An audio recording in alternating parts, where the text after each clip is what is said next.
What's up, everybody? Welcome back to another highly combustible reaction. We're jumping into something, the disturbing paintings of Hieronymus Bosch. Let's jump in and let's check it out together. If you enjoy it, get over and show Hochilaga all the love in the world. I'm subbing up. Press that subscribe button. Press that like button. Apparently, it's going to be a bunch of grotesque and nonsensical creatures. Let's jump in. Let's check it out together. Most old school painters, when you hear about them, it's like, okay, yeah, they painted something beautiful that you want to see in the museum. But there's always a darker side to people's minds. Let's jump into it. Let's see what it's all about. Let's go on a journey.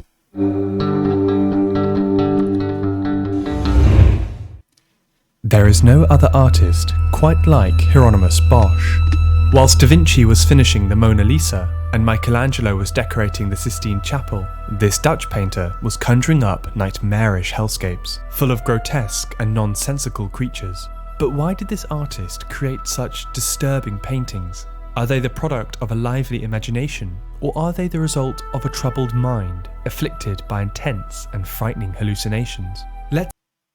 Did they have drugs like that back then? Mushrooms or peyote? Or definitely some of these look like an acid trip. Of a troubled mind, afflicted by intense and frightening hallucinations. Let's investigate the paintings of Hieronymus Bosch and get a glimpse of the artist behind his strange and unsettling work.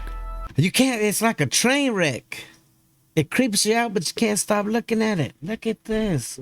There's so many different things to look at. Well, this is going to take forever. I'm going to have to go research his stuff by myself. I need to study it for 30-40 minutes per picture. Very little is known about the life of Hieronymus Bosch.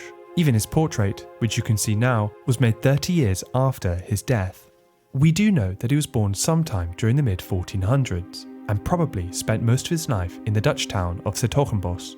He grew up in a time of deep religious anxiety. In late medieval Christianity, ideas about sin, death, and the devil were becoming more sophisticated, and descriptions of hell, like in Dante's Inferno, were becoming more vivid. There was a genuine fear that demonic forces lived amongst the population, a fear that led to the first European witch hunts, something that would only increase in the coming centuries. This was the spiritual environment that Hieronymus Bosch emerged from, one where devotion and fear were intertwined. It is clear to have affected him deeply, as a preoccupation with sin and punishment pervade his work. Let's start with his most well-known painting, The Garden of Earthly Delights. It's a triptych with 3 panels depicting... Where have we heard that before? The Garden of Earthly Delights. Arion, maybe? Maybe. I'm gonna have to go look. 3 unusual scenes. The first, on the left here, is based on the biblical story of Adam and Eve.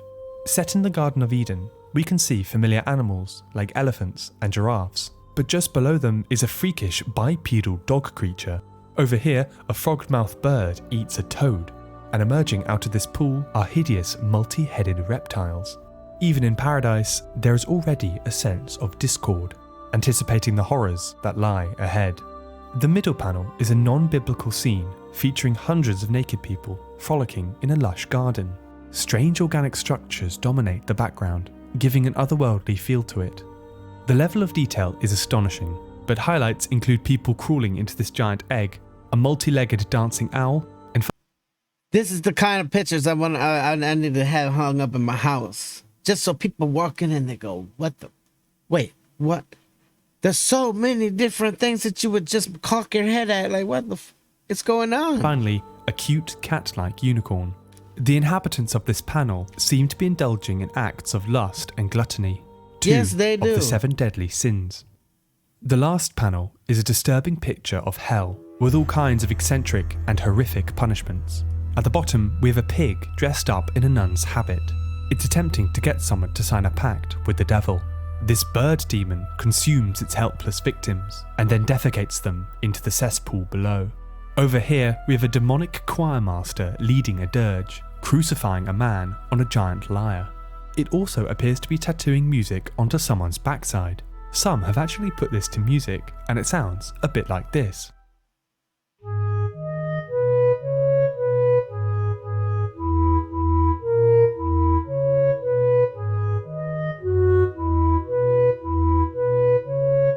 Dominating the centre, It could sound eerie as hell. we have the so-called tree man, named after his stumpy legs. Some believe that this face is a self-portrait of the artist. There are so many interpretations to this piece at large, and all the little scenes have their own theological messages. You could spend hours deciphering even just one of them, but I could spend hours just looking at the different things and be like, what is that? What is this over here? it's an idea that most people do agree upon. It's a warning against lust and the pursuit of physical pleasure. The fear of sin, death and punishment are the subjects of many of Bosch's paintings. This includes The Last Judgment, another triptych where he illustrates the apocalyptic scenes from the Book of Revelation. There are lots of non-biblical elements to this one, like small gnomes and a giant human-bird hybrid, but believe it or not, it's actually not too far off the source material. As we've seen from another video of mine, the original biblical texts include giant human-headed locusts with scorpion stingers. I guess Bosch is along the right lines.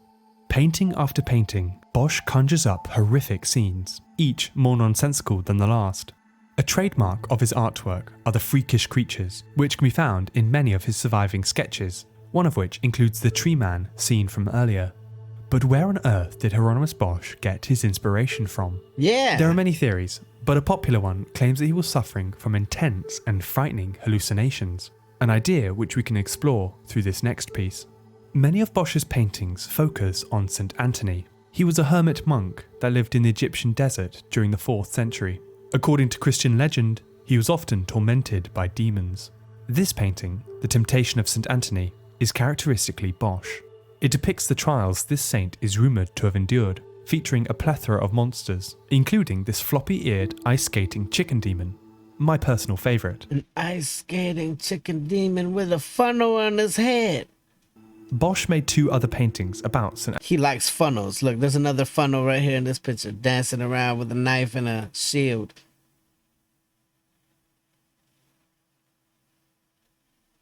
Anthony. More than any other saint, this detail could be of significance. You see, there is a disease known as St. Anthony's fire. You can contract it by eating a poisonous black fungus called ergots that grow on rye crops. Symptoms include sores, convulsions, and a fierce burning sensation in limbs and extremities. But another unusual effect of eating ergots are the frightening and overpowering hallucinations that can last for hours at a time. They are believed to be behind the many dancing plagues recorded throughout the Middle Ages. Whole towns would unexplainably dance all day and night, with some dropping dead from exhaustion. In the mid-20th century, it was discovered that when ergots are baked in an oven, they transform into a form of lysergic acid dithylamide, also known as LSD. Some believe that Bosch actually suffered from St. I told you it looked like an acid trip. Anthony's fire, and may have based his paintings on his own frightening hallucinations. Creating so many paintings to St. Anthony may have been a form of devotional prayer, done so in the hopes that the saint would rid him of his debilitating illness. It's an interesting theory, but one that's also very difficult to prove. As mentioned already, we know practically nothing about Bosch's life, so it's unknown whether he actually suffered from this disease. The same goes for the arguments that suggest Bosch was simply insane. There just isn't any evidence to either prove or disprove it. I think there's another explanation, one with a bit more evidence to back it up.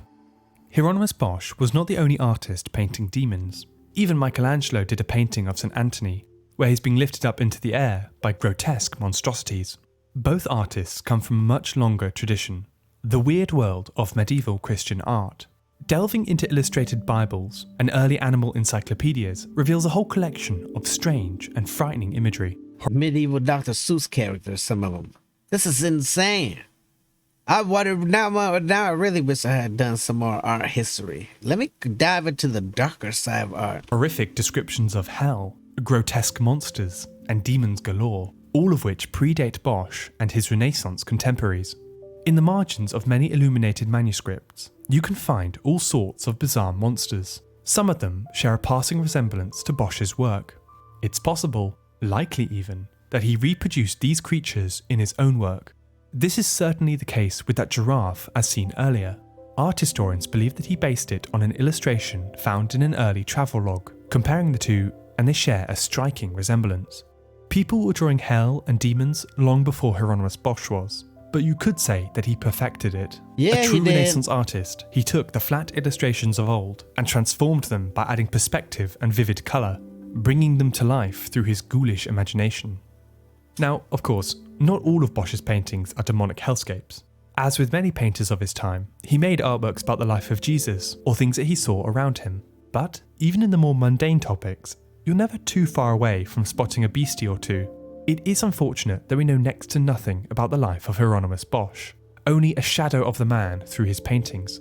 It was clear that he had a dark and vivid imagination, and that matters of Very religion clear. and morality clearly occupied his mind. After his death in 1516, the next generation of Dutch artists were clearly inspired by Bosch's work. In the centuries to follow, artists began to see him as an early pioneer of surrealism, being one of the first to draw directly from his imagination. Hieronymus Bosch's dark, apocalyptic visions continued to transfix all those who gazed on his paintings and offer bleak glimpses of what awaits us in the afterlife. There is no way. Hey, That went by way too thanks fast. for watching. Hieronymus Bosch is one of my favourite artists, so I'm thrilled to be able to make this video. I really hope you enjoyed it too. If you like this video and want to see more, why not subscribe? A like and a comment also go a really long way. Anyway, I look forward to seeing you next time. Goodbye. Definitely get over and show Hotel I got all the love in the world. We're already subbed up. We've already smashed the like button. I'm going on a art journey. I'm telling you, I'm going to go research the hell out of Hieronymus Bosch tonight, just so I can look at the pictures, because I want to dissect it piece by piece. I feel like I need like one of those little loops so I can go through little by little and find things. It's like a whole puzzle. I don't know. That's a very mysterious man I want to learn more about. Definitely get over it. Show the love. Smash the like button if you like it. The dislike button, but it won't believe you. Tell the next one. Combustible. You guys be happy, healthy, safe, but I'll be to the moon and back. Peace.